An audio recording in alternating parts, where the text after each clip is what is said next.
దేవునికి స్తోత్రం. ప్రేమ దేవుని పిల్లలారా, దేవుడైన యెహోవా భూమి మీదనున్న నరులను చూసి ఎందుకు సంతాపమునిందని ఆదికాండము 6వ అధ్యాయము 5వ వచనం మనం చదువుకుందాం.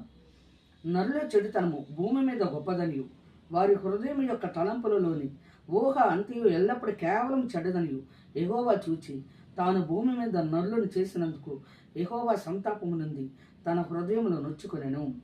అప్పుడు యెహోవా, నేను సృజించిన నరులతో కూడా జంతువులను, పురుగులను, ఆకాశ పక్షాదులను భూమి మీద నుండకుండా తుడిచివేయుదును. ఎలాగనగా నేను వారిని సృజించినందుకు సంతాపం నంది ఉన్నాను నేను.